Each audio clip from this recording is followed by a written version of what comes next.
I have always been into computers. I always wanted to learn how to use one.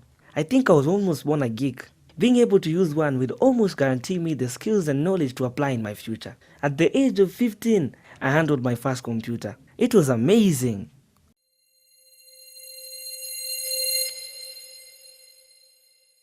One of the things Microsoft drive very passionately is transformation of education around the world.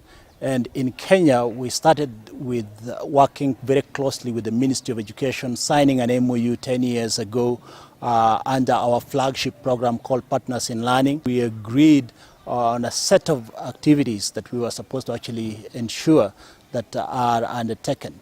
One of those was teacher training, capacity building for teachers. The other one was deployment of ICT in schools. And the other one was basically building the capacity of stakeholders and policymakers.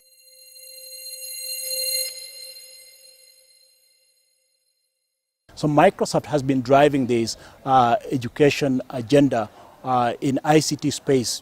In Kenya specifically, we got an opportunity to work with Computer for Schools and actually provide them with the basic elements that would help them drive deployment of ICT in schools. And that is when we worked together and set up a program called Digital Pipeline that initially was started by Mark East, who is the general manager, the global general manager for education at Microsoft.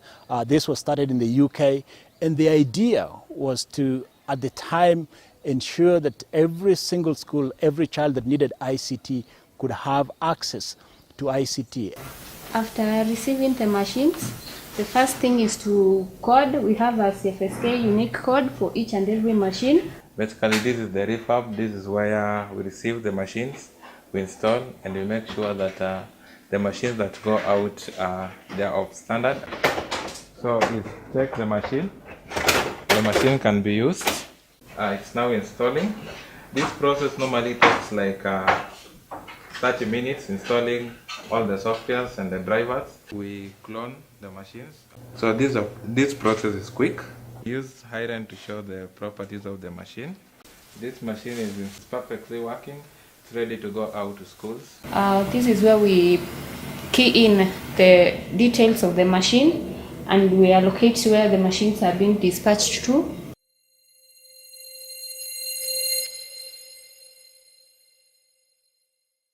Computers for Schools Kenya cannot just serve the schools.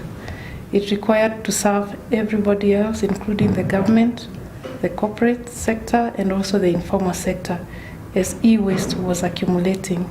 After receiving any type of electrical or electronic waste, the items are now brought here for the dismantling. Separation of all types of fractions. We have the plastic, the metal, circuit boards, we have glass, and we have cables.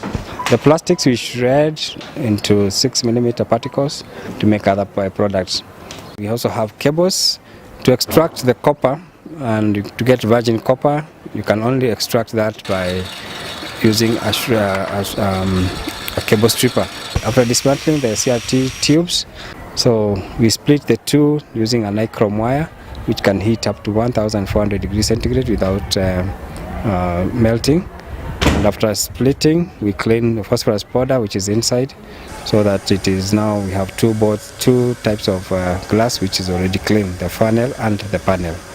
And then we send it for further processing outside the country.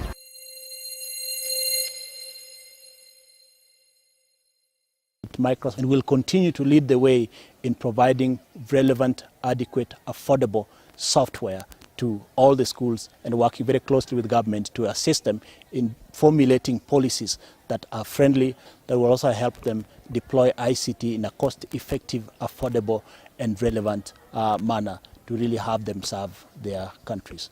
And this is the time to do it. It is not last year, it is not next year, and it is now.